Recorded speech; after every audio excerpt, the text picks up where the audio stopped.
Korea Selatan adalah sebuah negara yang mampu membangun dari keadaan miskin mundur kepada kaya berteknologi tinggi dalam masa kurang setengah abad.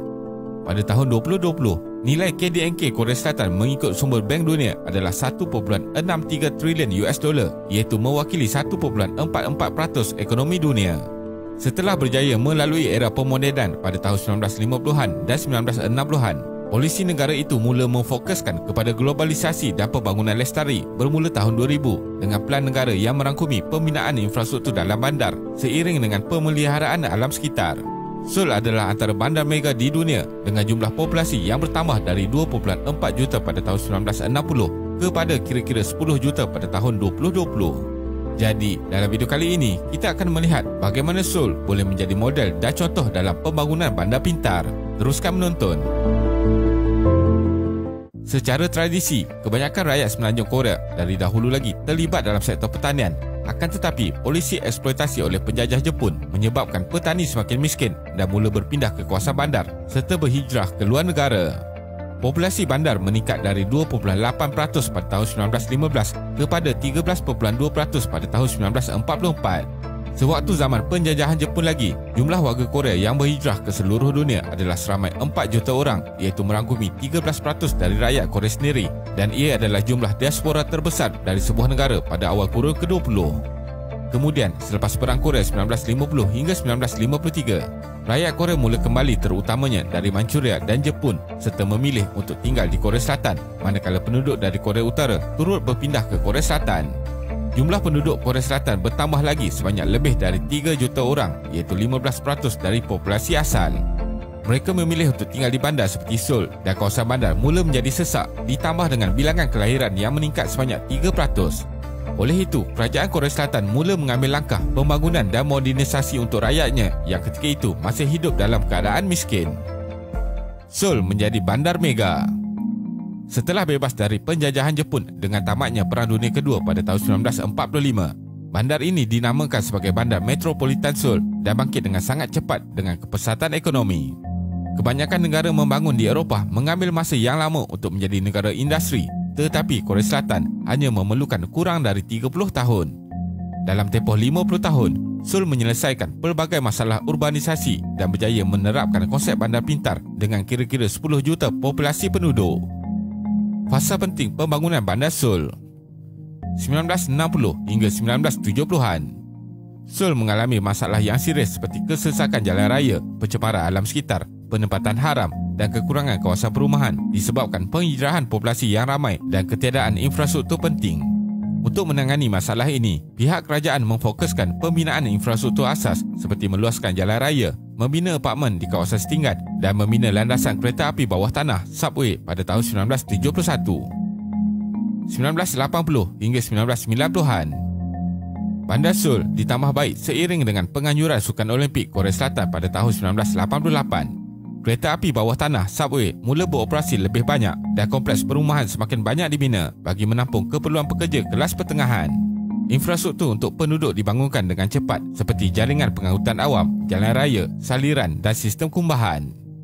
Tahun 2000, dengan kemunculan era teknologi maklumat dan kehendak meningkatkan keselesaan hidup, Bandar Seoul mula diterapkan dengan kecanggihan IT dalam pengurusan dan pelbagai projek diuruskan secara digital.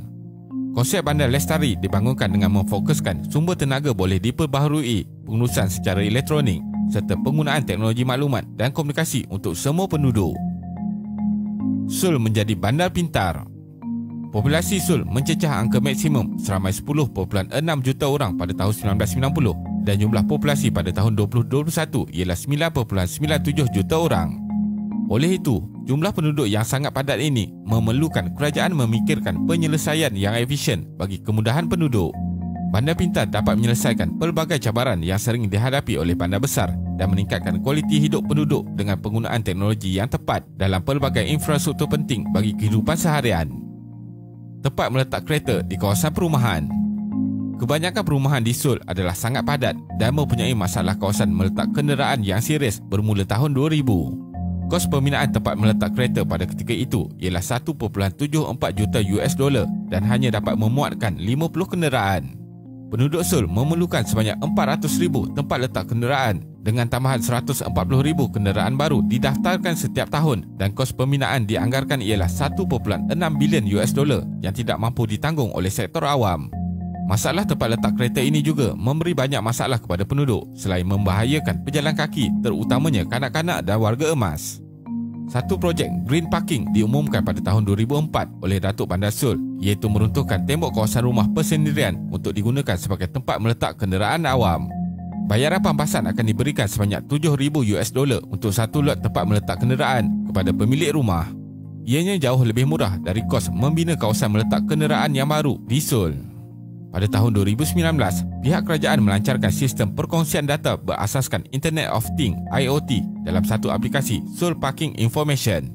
Aplikasi ini membolehkan pengguna mengetahui sama ada terdapat tempat meletak kenderaan yang kosong melalui alat pengesan, dan pemilik asal kawasan rumah tersebut juga mendapat bayaran tertentu untuk menyertai aplikasi ini hanya dengan memasang sistem pengesan IoT.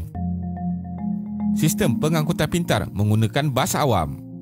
Kebanyakan bandar besar mengalami masalah yang sama seperti kesesakan lalu lintas yang akan menjadi semakin teruk dengan pembangunan pesat sesuatu kawasan. Ini akan memberi kesan kepada kualiti hidup, ekonomi dan alam sekitar.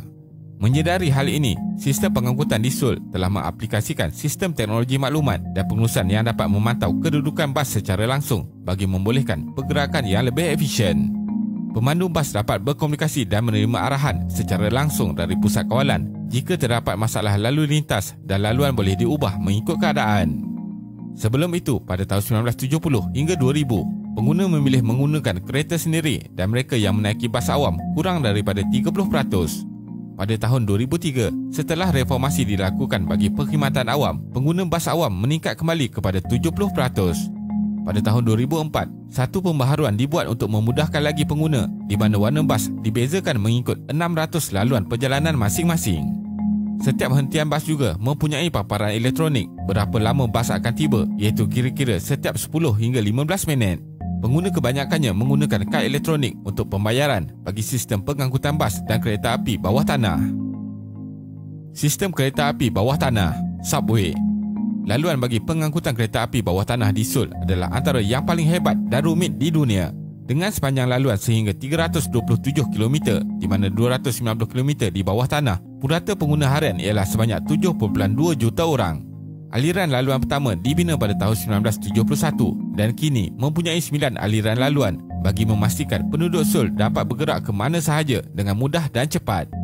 Sistem bayaran menggunakan kad elektronik memudahkan individu yang menaiki bas dan kereta api dalam jarak di bawah 10 km dengan sekali bayaran sahaja. Bayaran tambahan pula hanya 100 won bagi setiap 5 km. Terdapat aplikasi telefon bimbit iaitu Seoul Public Transport yang memaparkan maklumat langsung dari pusat kawalan mengenai jadual terkini, ketibaan dan kereta api terawal atau terakhir. Sistem pengangkutan kereta api bawah tanah di Seoul terus menjadi pilihan utama dengan kejayaan mencapai 99.9% ketepatan masa sepanjang tahun. Sistem pengurusan trafik secara langsung.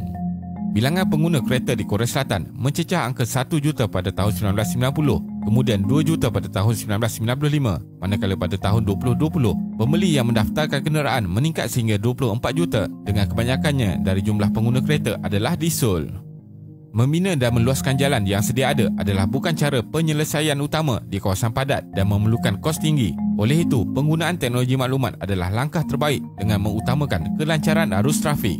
Pada pertengahan 1990-an, Freeway Traffic Management System (FTMS) dengan teknologi sistem pengangkutan pintar dipasang di lebuh raya untuk menguruskan aliran trafik dengan komponen hardware dan software terkini. Ini membolehkan semua data dapat dikutip, diproses dan disalurkan kepada pengguna seperti cuaca, kesesakan lalu lintas, kemalangan dan juga memberi cadangan perjalanan yang paling optimum untuk sampai ke destinasi. Data dikutip dari alat pengesan kenderaan yang dipasang di bawah jalan raya untuk mengesan aliran trafik, video pengesan kenderaan, CCTV dan panggilan kecemasan dari pengguna jalan raya. Ini membolehkan pengurusan trafik secara langsung melalui pengumpulan data secara automatik serta membolehkan pengguna membuat keputusan pantas jika berlaku kecemasan atau bagi mengelakkan kesesakan jalan raya. Selain itu, kaedah pembayaran tol di lebuh raya juga semakin mudah dan pengguna tidak lagi perlu memperlahankan kenderaan dengan sistem high pass. Kesimpulannya, apa yang dilihat di Seoul ketika ini ialah sebuah bandar dengan pencapaian terbaik dalam sistem komunikasi maklumat di mana penduduknya dapat menggunakan internet berkelajuan tinggi secara percuma di mana-mana sahaja termasuk di dalam pengangkutan awam. Bandar pintar seperti diaplikasikan di Seoul adalah pemakin kepada kualiti hidup yang tinggi, ekonomi dan pemeliharaan alam sekitar. Usaha kerajaan untuk menarik minat penduduk juga dilihat sangat efektif kerana mengambil kira pendapat dan kritikan rakyat dalam setiap perubahan dilakukan. Terima kasih kerana menonton dan jangan lupa subscribe. Jumpa lagi.